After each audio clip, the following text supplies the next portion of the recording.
네, 매주 월요일 주말 사이 뉴스들을 정리하고 주간 이슈를 미리 살펴보는 주간 이슈 먼데이 시간이 돌아왔습니다. 이민년의 첫 번째 주간 이슈 먼데이인데요. 자, 톡쏘는 사이다처럼 주간 이슈를 해설하는 시사계의 피오나 공주 노영희 변호사님이 나오셨습니다. 어서 오세요. 안녕하세요. 노영희 변호사입니다. 올해 해가 바뀌었으니까 피오나 여왕으로 승진할까요? 공주에서? 공주가 더 좋으세요? 됐어요. 오케이.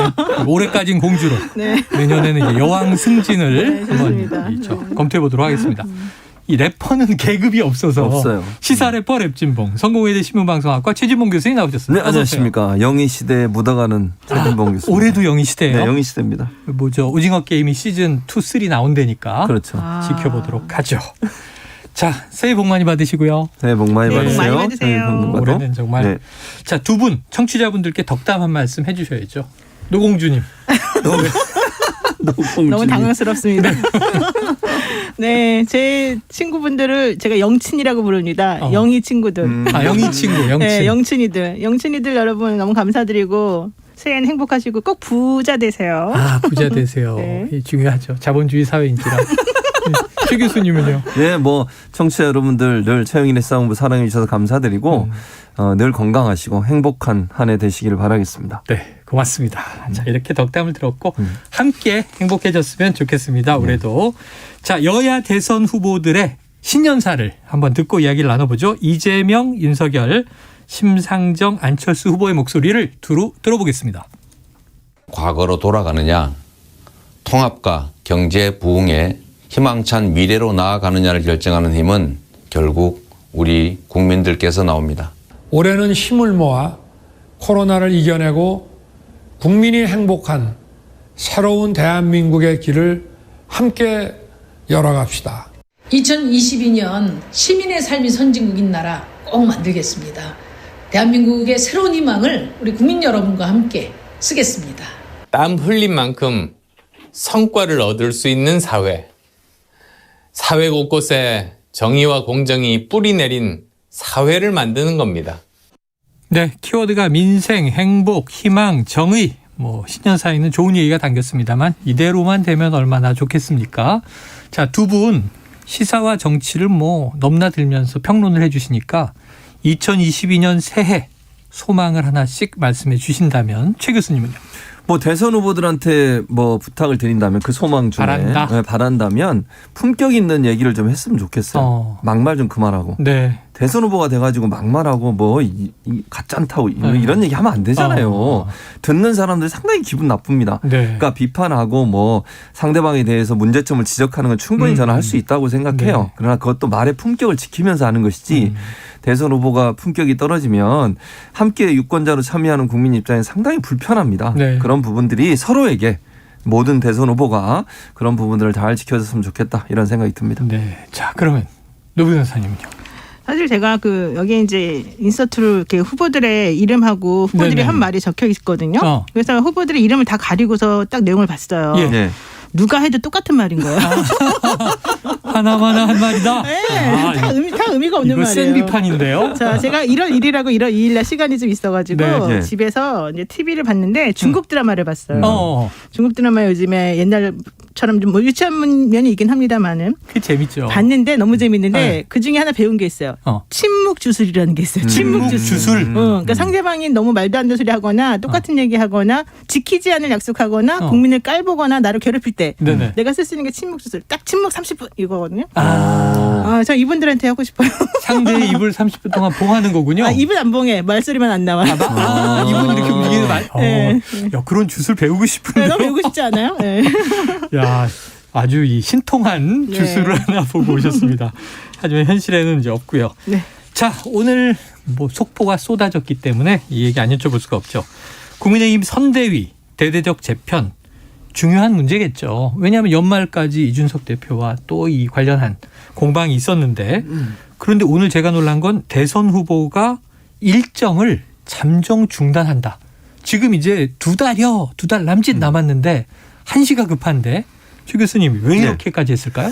아무래도 이제 지금 상황으로 이대로 가다가는 안 된다고 하는 긴박감이 어느 정도 작동했던 것 같아요. 근데 저는 조금 놀라운 것은 일정을 잠정 중단하는 것도 이례적인 상황이에요. 일정을 하면서 충분히 할 수 있거든요. 그럼에도 불구하고 중단했다는 것도 충격적이지만 그 발표가 윤석열 후보가 한국거래소에 가서 이게 연설을 하고 있는 도중에 나왔어요. 그게 놀랐다니까요. 그러니까요. 생방송으로 연설이 나오고 있는데 자막은 속보가 나와서 중단한다고. 그럼 뭐가 되는 거예요? 본인이 지금 얘기하고 있는데 밑에 잠정 중단 이래버리면 제가 볼 때는 본인이 만약 알았다면 거기에 왔겠어요? 잠정 중단할 때 알았다면 안 나왔겠죠. 그리고 발표를 하는 게 맞잖아요. 근데 현장에서 생방으로 나오는 방송의 연설 도중에 잠정 중단 이게 나오면 제가 볼 때는 후보는 모르는 가운데 이게 결정되지 않았을까 하는 생각이 들 수밖에 없잖아요. 안 그랬으면 본인이 얘기를 하든지 아니면 그 자리에 나오지 않고 그냥 뭐 이렇게 대변인을 통해서 기자들한테 잠정 중단한다라고 나왔을 텐데 연설 도중에 그게 나오다 보니까 국민들 볼 때는 이게 뭐지 대체? 어떤 상황인 거야? 라고 하는 의문이 강하게 드는 그런 상황이어서 이게 선대위가 후보와 선대위 간의 어떤 소통의 문제가 있는 게 아닌가 하는 그런 어떤 강한 의심이 드는 그런 상황이었습니다. 네. 자, 저희 이제 PD가 철저하게 팩트 체크를 했는데 윤 후보 발언이 끝나자마자 YTN 속보가 나왔다. 이런 또 이제 이야기도 있습니다. 자, 그러니까 어쨌든 좀 굉장히 좀 이 혼란스럽게 다가왔어요. 그런데 알고 보니까 윤 후보는 모르는 상황에서 선대위의 전면 재편 그리고 또 이제 후보의 일정 잠정 중단 이게 결정된 거 아닌가? 이게 김종인 총괄의 아주 이 독단적인 거 아닌가? 노 변호사님 어떻게 보십니까? 그러니까 정말 큰일이다. 정말 이번에 1월 달 안에 이거를 제대로 돌려놓지 않으면 우리 끝장이다. 이런 위기의식이 이런 상황을 만들었다고 보고요. 아마 조금 싸우고 있겠죠. 내부적으로 지금.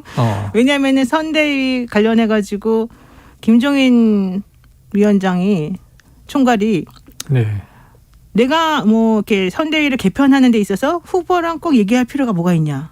이건 내 정권이다. 이렇게 지금 오늘 말을 했단 말이에요. 그래요. 그러면은 물론 윤석열 후보가 그런 정권을 주려고 마음을 먹었겠지만 그렇다 하더라도 전격적으로 이렇게 몽땅 다 정리가 되는 분위기라던가 이런 것까지 본인이 예측했을까? 이거 좀 아닐 수도 있을 것 같고 특히 윤석열 후보는 제가 알기로는 자기 사람이나 자기가 한번 이렇게 누굴 챙겨주겠다라고 생각한 그런 마음이 들었으면 그거를 어떻게든지 꼭 챙겨주는 스타일이거든요. 끝까지 간다. 그러니까 뭐 윤핵관이 아니라 하더라도 본인이 그 동안에 본인을 중심으로 해서 이제 주변에 있었던 고생했던 사람들 있잖아요. 도와줬던 본인 입장에서 봤을 때 그 사람들에게 예를 들면 어떠한 식으로 뭐 대체되는 것을 해준다는 것도 없이 만약에 그냥 전격적으로 탁탁탁탁 끊어버린다. 너무 냉정하게. 이러면 아마 되게 당황했을 것 같아요. 그래서 본인이 아마 지금 좀 지지율이 많이 떨어지니까 더 큰 소리는 못 내겠지만 아마 상당히 심기가 불편하지 않을까. 근데 그런 걸 알겠죠. 김종인 총괄이 그걸 알면서도 이렇게 감행한 것은 정말 큰 위기라고 생각했기 때문이니까 제가 보기엔 이 시점에서 가장 생각해야 될 건 민주당이다. 민주당은 조심해야 된다. 이제. 민주당이 조심해야 된다. 그럼요. 이 타임에 지금 저쪽에서 신발끈을 엄청나게 동여매고 있잖아요. 밑창도 다시 이렇게 털고. 이럴 때 민주당이 지금 기분 좋다고 이렇게 누웠을 때가 아니에요. 그래서 제가 봤을 때는 김종인 위원장이 이런 게 무섭다. 이거 좀 잘 알았으면 좋겠어요. 자, 그러면은 이제 윤석열 후보와 김종인 총괄선대위원장이 최근에 잡음이 난 적은 없어요. 그렇죠. 오히려 그 사이에 이준석 대표가 끼어 있어서 윤 후보에 대해서는 선대위 조직에 대해서 이대로 안 됩니다. 또 이 김종인 총괄을 말일날 만났잖아요. 근데 빈손 회동으로 끝났다. 근데 이게 사흘 지나서 이런 게 전격적으로 나왔단 말이에요. 그럼 윤 후보와 지금 이준석 대표 포함해서 김종인 총괄 좀 화합이 되겠습니까? 앞으로? 지금 상태로 보면 상당히 각자 도생을 하고 있는 것 같아요. 따로따로. 왜냐하면 오늘 또 언론에 이건 뭐 사실관계는 확인해 봐야겠죠. 김종인 총괄위원장의 워딩으로 해서 그대로 따옴표 따와서 나온 기사를 보면요. 반드시 후보 얘기 들어봐야 하면 총괄선대위원장의 의미가 없다. 이런 얘기가 따옴표로 나왔어요. 이건 나의 전권이다. 그렇죠. 그 말은 그 후보의 말을 듣지 않고 선대위 개편을 본인이 결정했다라고 들리거든요. 이 말이 그대로 사실이라는 전제에 말씀드리면. 근데 이게 제가 볼 때는 이준석 대표가 지난번에 점심 먹으면서 이 얘기까지 했을까? 저는 아니라고 봐요. 아니다. 저는 그렇게 봐요. 현재로서는. 그러니까 대신 뭐라고 또 얘기하냐면 더 뉘앙스가 있는 게 뭐냐면 이준석 대표와는 상의할 수 있다고 그랬어요. 선대위 개편 과정에. 맞아요. 그러면 후보는 상의 안 하고 이준석 대표와 상의하겠다는 거냐? 이런 얘기가 나올 수 있는 거잖아요. 그렇죠. 그러면 지금 후보는 뭐예요 대체? 지금 상황에서 이 상황만 놓고 보면 제가 말씀을 드리는 거예요. 이렇다고 하면 후보의 존재감이라든지 후보가 갖고 있는 결정권이 사실은 거의 의미 없는 것처럼 들릴 수도 있는 거잖아요. 네. 그런 점이 저는 위험하다고 위험하다고 제가 얘기하는 것은 윤석열 후보의 어떤 지도력이라든지 리더십이 상당히 상처를 받을 수 있는 부분이다. 그러면 사실 윤석열 후보 측에 있는 분들, 윤핵관이라고 하는 분들이 반발 안 할까 이런 생각도 1차 들고요. 두 번째는 김종인 선대위원장이 이런 결정을 하게 되면 결정적 배경은 사실은 TK에 가서 윤석열 후보가 너무 거친 말을 했잖아요. 아까 제가 말씀드린 것 품격이 완전히 떨어지는 말을 했어요. 삼류바보, 그렇죠. 같지 않다. 그렇죠. 네. 그런 표현들. 삼류바보는 사실 본인도 문재인 정부에서 문재인 정부 검찰총장 했잖아요. 네네. 그럼 본인도 그중에 한 명이 될 수밖에 없는 상황이에요. 네. 그런데도 그렇게 과격한, 그리고 그게 사실은 알려지기로는 선대위에서 이미 그 얘기할 내용을 적어줬는데 그걸 읽지 않고 본인이 이제 얘기하다 그런 얘기가 나왔다고 알려지고 있거든요. 원고대로 지금. 안 하고. 그렇죠. 그게 이제 총괄 선대위원장 입장에서 황당한 거죠. 이거 네. 그렇지 않아도 메시지 관리가 잘 안 돼가지고 논란이 많고 실언이 많았는데 왜 선대위에서 하자는 대로 안 하고 자기 마음대로 하다가 이런 문제를 일으키느냐. 그럼 내가 독단적으로라도 결정하겠다. 뭐 이런 거잖아요, 결국은. 네, 네. 그러면 지금 제가 말씀드린 윤석열 후보의 리더십은 상당히 큰 상처를 입을 수밖에 없어요. 후보가 과연 결정할 수 있는 게 뭐냐. 네. 또 늘 김종인 총괄 선대위원장이 올라올 때부터 논란이 있던 게 상황 논란이거든요. 그런 논란이 또 나오지 않겠습니까? 이런 논란되면 자질 문제까지도 논란이 될 수 있어요. 후보에. 이런 여러 가지 문제들이 앞으로 또 다른 논란을 불러일으킬 수 있는 요소로 작용할 수 있다고 봅니다. 자, 그런데 김종인 총괄이 그동안은 느슨했는데 이렇게 이제 꽉 잡게 되는 게 아까 노 변호사님 표현처럼 위기가 왔기 때문에. 왜 그러냐면 돌파해야 되니까. 안철수 대표 때문에 그래요. 이건 제 판단입니다만 안철수 대표하고 원래 김종인 위원장은 사이가 되게 안 좋죠. 그렇게 알려져 있죠. 네. 그런데 안철수 대표가 지금 윤석열 후보가 까먹은 지지율의 일부를 좀 가져가고 있는 것으로 지금 드러나고 있잖아요. 네네네. 그러면 안철수 대표를 품에 안을 수밖에 없는 상황이 돼버리는 거예요. 앞으로. 물론 지난 주말까지는 어쨌든 그래도 그걸 폄하하려고 많이 노력을 했습니다만 네. 오늘 아침에 나온 뉴스는 또 뭐라고 나왔냐면 김종인 위원장이 옛날하고 조금 톤이 달라졌다. 그래서 뭐 향후에는 조금 다른 방향으로 뭔가 해볼 수도 있다는 식으로 말했단 말이에요. 그 얘기는 어쨌든 간에 윤석열 후보 가지고는 좀 위험할 수 있다는 판단이 섰고 이대로 계속하면 안철수랑 내가 손을 잡아야 되는 위기가 발생할 수 있는데 그래봤자 의미가 없다라고 판단하는 거죠. 네네. 왜냐하면 인터뷰 중에 뭐가 나왔냐면 우리가 합친다고 해봤자 그 표가 전부 다 윤하고 안으로 그대로 흡수되겠느냐 아니다라고 그랬어요. 결과적으로는 안철수 대표가 그렇게 호락호락 나랑 합칩시다. 내가 다 내주겠어 할 사람도 아니고 그렇게 해봤자 결과적으로는 민주당 좋은 일만 시키는 상황인데 이걸 어떻게 했습니까? 그러니까 제가 보기에는 안철수 대표의 포인트가 올라가는 것이 이 위기감을 좀 더 가속시켰다. 이렇게 보여주는 거죠. 근데 아니나 다를까 안철수 후보 입장에서는 완주한다 입장이 계속 나오고 있는 거고요. 단일화 여부는 지켜봐야 될 상황입니다. 근데 오늘 제가 놀란 건 이런 거예요. 6본부장 체제도 해체한다. 그렇다면 이게 김종인 위원장하고 이준석 대표하고 지난 연말 회동이 빈손이라고 알려졌지만 두 사람 깐부 아닌가?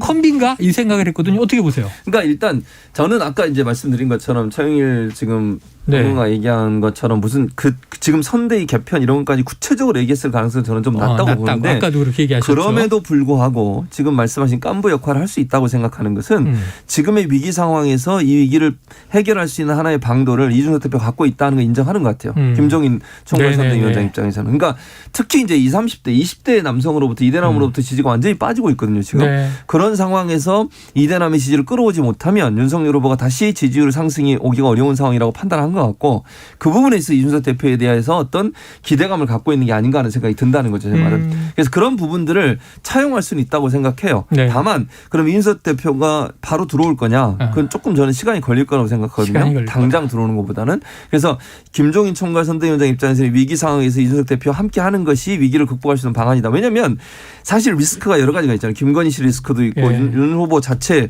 본인의 자질 문제에 대한 리스크나 실험 리스크도 있고 거기에다 이준석 리스크가 있거든요. 이걸 먼저 해결하는 게 필요하다고 보는 거예요. 그래서 협력하는 방안들을 찾기 위해서 이준석 대표에게 어느 정도 메시지를 던질 가능성이 있다고 봅니다. 자, 지금 그 말씀을 하시고 나니까 궁금한 게 오늘 오전에 너무 여러 가지가 쏟아졌는데 이 새시대준비위원회 신지혜 수석 부위원장이 전격 사퇴 발표를 직접 했어요. 형식은 자진 사퇴인데 이 SNS 글을 보니까 이준석 대표를 저격했단 말이죠. 2030이 내가 들어오니까 다 나갔단 말이냐. 설마 그러랴. 이런 이제 취지의 공세인데 노 변호사님, 이 신지혜 부위원장 건은 어떻게 전 부위원장이 됐죠? 어떻게 결국 보세요? 신지혜는 쓰이고 버려진 거죠. 한 번 쓰이고 며칠 안 돼서 한 번 쓰이고 장렬히 네. 전사한 거죠. 아이고. 앞으로 이제 그분의 정치적인 재기나 이런 건 어려울 거라고 보는데. 어렵다. 왜냐하면 국민의힘 쪽에서 그분을 품겠습니까? 민주당이 품겠습니까? 아니면 기존에 몸담았던 곳에서 품겠습니까? 그분은 장렬히 전사한 거고 네. 그분이 그걸 택했어요 그때. 본인이. 나 몇 번 쓰이고 버려져도 괜찮다. 정권 아이고. 교체만 되면 이랬거든요. 네네. 정말로 그런지 한번 두고 봐야 될 일이고 네. 제가 하고 싶은 말은 이준석을 위해서 멍석을 깔아주고 있는 거다. 아. 이준석 대표가 지난번에 인터뷰에 뭐라고 했는지 아세요? 네. 주말에 나온 인터뷰 중에 네. 되게 중요한 인터뷰가 있었어요. 윤석열 원래 60대만 빼고 다 포위당했다면서 당황한다는 인터뷰가 포위, 먼저 세대 포위론 나오고 얘기했고. 그 다음에 나온 인터뷰 중에 하나가 그대로 가만히만 있으면 이긴다. 아, 그 얘기 있었죠. 그거 나왔잖아요. 그 얘기가 나온 다음에 김정인 위원장이 후보랑 얘기할 필요가 뭐 있어. 내가 알아서 하면 되는 거지. 이렇게 나왔어요.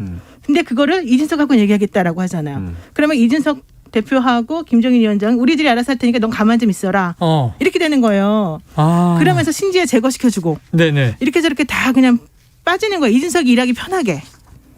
잘 보세요. 이준석 대표가 들어올 수 있는 길을 지금 신지혜가 만들어주고 있고 왜냐하면 자기 있으면 불편하잖아요. 그다음에 아까 말한 김한길 의원, 전 의원, 시대위원장 그분이 지금 창당설 가지고 지금 시끄러웠잖아요. 맞아요. 나왔었죠. 그래서 그분이 하는 역할이 도대체 뭐냐부터 시작해서 근데 그분들은 만약에 윤석열 후보의 지지율이 올라가거나 이런 상황이라 그러면은 계속 그 기조로 가겠지만 지금 계속해서 떨어지고 있는 분위기였잖아요. 오히려 지금 와가지고 자중질환 일으키냐면 뭐라 했단 말이죠. 네네네. 할 말이 없잖아요. 이런 경우에 새시대위원 준비위원회 거기도 지금 내가 다 그냥 정리시키겠다. 일단 우리를 따라라 이렇게 좀 정리가 되는 정리된다. 사실 이게 윤 후보 직속으로 만들어진 외곽위원회거든요. 선도위 아니라고 굳이 선을 그으면서 따로 꾸렸는데 그러면 김한길 위원장의 새시대 준비위원회 어떻게 됩니까? 그러니까 이 부분은 사실은 이제 지금 노영희 변호사 얘기했던 것처럼 이 입지가 더 줄어들 가능성은 충분히 있어요. 그러니까 왜냐하면 너무 외연 확장을 하다 보니까 메모드라고 소위 얘기하는 그 메모드 때문에 사실은 제대로 작동을 못하고 있다는 논란에 휩싸인 거 아닙니까? 이준석 대표도 계속 그 얘기하는 거잖아요. 너무 크다. 이거 다시 바꿔야 된다. 개썰매로 바꾸자 이런 얘기까지 했어요. 그래요. 네, 그 얘기도 했었거든요. 말이든 개썰매든. 개를 맨날 얘기하는 그러니까 어쨌든 그런 경우로 하면 이 새시대위원회라는 것이 결국은 여러 뭐 중도든 진보든 뭐 예전에 그런 분들 다 모은 거잖아요. 그것 때문에 정체성에 혼란이 오는 것도 있어요. 그러니까 정통적인 지지층에서 일정 부분 그거에 반발해서 빠져나가는 분들도 있고요. 그러니까 플러스가 아니라 마이너스 정치가 되고 있으니 새시대위원회라고 하는 것이 실제적으로 역할을 제대로 하고 있느냐 하는 부분에 대한 의문이 강하게 들 것이고 그것은 결국 역할이 축소되는 쪽으로 갈 가능성이 되고 없앨 수는 없을 것 같아요. 지금 당장 없앤다고 하면 또 반발이 있을 수 있거든요. 그래서 이제 여기 있던 분들이 나가서 또 엄청나게 비판을 할 거 아니에요. 근데 역할 자체가 축소되면서 김종인 총괄 중심으로 아주 그 강한 그립감을 가지고서 전체를 리드해가는 그런 모양새로 갈 가능성이 있죠. 그래요. 자 이제 그게 얼마나 가겠어요. 이게 그렇죠. 또 내부적으로 되게 복잡해서. 얼마나 그럼 저는 윤핵관이 가만히 있지 않을 거예요. 윤핵관에 또 반격이 형태로든. 시작될 수 있다. 저는 그럴 가능성이 있다고 봅니다. 좋아요. 김종인 위원장 어쨌든 이제 후보의 메시지까지 하나하나 다 관리하겠다 이렇게 나왔는데 어떻게 될지 재편의 이제 모습을 또 우리가 지켜보고 논평해야 되겠죠. 이 와중에 연말 연초에 지지율 격변입니다. 항상 우리가 이거 지표로 볼 수밖에 없잖아요. 숫자를 12월 28일부터 1월 1일까지 총 22개의 여론조사가 발표가 됐습니다. 지지율 흐름을 보면 뭐 수치는 다 조사마다 다른데요. 정리하건대 윤석열 하락세, 이재명 상승세, 안철수 급부상 이렇게 정리가 됐어요. 그동안 전화 면접은 이재명 후보, ARS는 윤석열 후보가 앞섰는데 22개 여론조사에서는 이재명 후보가 뭐 조사 방식 다 포함해서 19승 3패입니다. 압도적이라고 볼 수 있겠죠. 자, 그렇다면 홍준표 의원이 이 최근 일부 여론조사에 대해서 윤석열 후보가 20%대로 떨어지니까 자, 탄핵 대선 때도 본인이 대선에 출마해서 4%로 시작해서 20%대 지지율로 마감했다. 자, 홍준표 의원의 속내. 노 변호사님 심리학 전공이시니까 맞춰주시죠. 너무 실망스러울 것 같아요. 좀 기대를 하고 있었는데 지금 그러니까 오늘까지는 분위기는 좋죠. 여론조사까지 해서. 근데 앞으로 60일 넘게 남아있고 김정인 위원장이 지금 꽉 틀어잡고 뭘 해보겠다는 거잖아요. 그렇죠. 여기에서 윤석열 후보의 메시지가 아직 안 나왔어요. 만약에 윤석열 후보가 메시지를 조금 내면서 알았습니다. 제가 열심히 하겠습니다. 따르겠습니다. 네네. 이 메시지를 쭉 가게 되면 홍준표 후보에겐 기회가 거의 없어지는 거고. 그렇지 않고 윤석열 후보는 알았다고 했지만 주변 사람들이 부글부글 끓는다. 윤핵관의 반격. 네, 그러면 조금 왜냐하면 아직 후보 등록까지는 시간이 있으니까 조금 달라질 수 있죠. 그럼에도 네. 불구하고 홍준표 후보가 뭐 후보 교체가 되거나 이럴 가능성이 별로 없지만 네. 어쨌든 본인의 존재감을 과시할 수 있는 기회는 좀 있다는 거죠. 존재감 과시. 중요한 건 이거예요. 제가 듣기로는 여당이든 야당이든 그러니까 국민의힘이든 민주당이든 각 상대방 후보를 한 방에 쓰러뜨릴 만한 뭐를 하나 가지고 있다고 지금 다들 얘기하고 있어요. 네. 상대방에서도 이재명 후보 관련해서 1월 중순에 나온다고 그랬고요. 이쪽 민주당에서도 윤석열 후보 관련해서 나온다고 그랬단 말이에요. 자, 누구께 더 크냐? 이게 1월 말 정도 되면 완전히 영향력을 행사하겠죠. 그러면 한 달밖에 안 남는 거야. 2월 달에. 그래서 결과론적으로는 모양이고 뭐고 다 잡고 다 좋지만 그 한 방이 도대체 뭐냐? 한 방이 뭐냐? 네, 제가 보기에는 그 한 방이 지금 밑에서 끓고 있는 그 한 방들을 제가 대강 들었는데. 네네. 얘기해 보세요. 말씀을 하세요. 네, 들음들어요. 저는 객관적이고 중립적이기 때문에 욕먹기 싫어서 말하지 못합니다. 네. 근데 언론이 보도하기 전에는 공개하실 수 없는. 저는 말할 수 없습니다. 네. 네. 근데 그것의 이 편차나 영향력이 네. 저는 이재명 후보 쪽에 조금 더 이렇게 더 좀 안정감 있고, 그러니까 더 영향을 덜 받고 윤석열 후보 쪽에 조금 더 세다, 강도가 좀 높다? 영향을 받을 것 같아요. 제 개인적인 생각으로. 네네네. 네, 그래서 그것을 지금 눈치채고 뭔가 좀 정리하고 있는 거 아닌가 각자 이 생각을 좀 하고 있습니다. 이미 대응들을 뭐 여러 가지로 하고 있겠죠. 그렇죠. 자, 그럼 지지율 추세 최 교수님 분석도 짧게 들어보죠. 그러니까 일단 지지율 추세는 말씀하신 것처럼 이재명 후보가 상승하고 있죠. 근데 이재명 후보의 자세가 저는 제대로 잘 돼 있다고 생각해요. 이거 데드 크로스다. 골든 크로스 아니다. 내가 잘한 거 아니다. 절대로 아니다. 그러니까 긴장하고 계속 머리 숙이고 겸손해야 된다. 네. 절대로 자만하면 안 된다. 이 자세가 저는 끝까지 가야 된다고 봐요. 아니 10% 20% 차이 나도요. 골든 크로스라고 좋아하고 절대 그러면 안 돼요. 끝까지 겸손해. 왜냐면요. 저는 윤석열 후보 측이 이렇게 조금 지지율이 떨어지는 이유 중에 하나가 자만이라고 생각해요. 정권 교체론이 워낙 높기 때문에 뭐 가만히 있어도 된다. 우리는 거의 당선된 것처럼 생각하고 활동하고 행동했던 부분들을 돌아봐야 돼요. 지금 상황에서 그것도 안 돌아보면요. 더 떨어질 수 있어요. 저는 그렇게 봐요. 그러니까 사실 윤석열 캠프 시작하면서 많은 사람들 거기 모이고 하면서 우리는 그냥 가만히 있어도 된다는 생각을 하는 거예요. 정권 교체론 때문에. 근데 그게 아니에요. 지금 보시면 지지율이 막 출렁거리잖아요. 예. 근데 이 자세가 교만함과 겸손 두 개의 저는 대결이라고 생각해요. 누가 더 겸손하냐가 저는 이길 거라고 국민은 봅니다. 냉정하게 지켜보고 있다. 누가 더 겸손한지는 뻔히 나왔고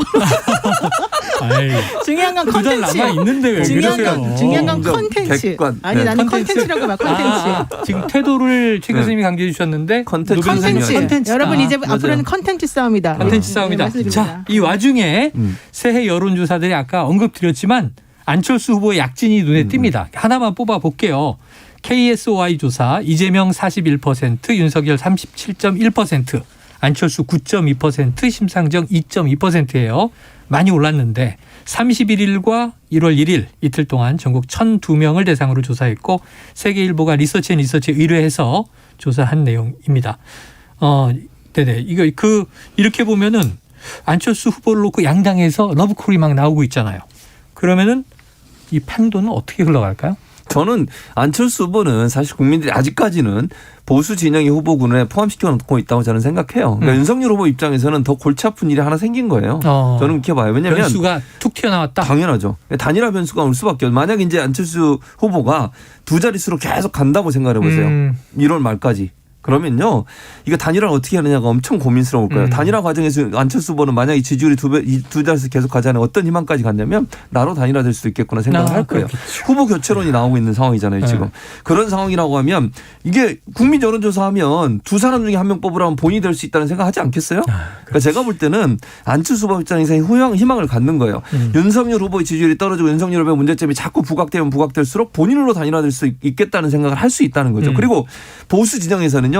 두 사람 중에 한 명이 나가서 이길 수 있는 사람 뽑으려고 하지 않겠어요? 네. 명분은 단 하나예요. 정권 교체하자는 거거든요. 그 정권 교체를 이룰 수 있는 인물이 누구냐를 보면 막판에 가서 안철수 후보가 전혀 뭐 가능성이 없다고 얘기할 수 없다는 거죠. 어떤 방식으로 하냐. 그러다 보면 싸울 거예요, 이제. 어떤 방식으로 그러면 결정할 거냐, 단일화를. 야권에서 싸움이 난다. 이 문제에 논란이 있을 거라고 봅니다. 자, 야권 전쟁. 자, 그런데 민주당은 이렇게 보면서 강 건너 불구경하면 될 텐데. 안 되죠, 그러면. 송영길 대표가 정신 차려야죠. 송영길 대표가 계속 불구경을 해요. 이게 잘하는 겁니까? 당연히 잘하는 거죠. 잘하는 왜냐하면 아마 진정성 있게 구애하는 건 아닐 것 같아요. 그 뭐라고 표현해야 돼요, 이거는? 그냥 저쪽에 못 가게. 교란 작전. 우리가 어릴 때는 막 이렇게 침 발라놓기 뭐 이런 얘기 하잖아요. 그러니까 남들 못 가져가게. 그러니까. 나는 못 먹어도 좋다. 너도 먹지 마. 찜했다. 그런 교란 전술이다. 잘하는 거예요. 송영길 대표. 송영길 대표 네. 교란 전술 잘하는 거다. 이렇게 평가해 주셨습니다. 자, 다음 주에는 또 어떤 뉴스가 이 시간에 쏟아질까요? 걱정. 하지만 기대 반 우려 반. 국민은 옳은 선택, 좋은 선택을 해야 되겠습니다. 두 분 오늘 고견 감사드리고요. 자, 노영희 변호사, 최진봉 교수와 함께한 주간 이슈 먼데이 여기까지입니다. 고맙습니다. 고맙습니다.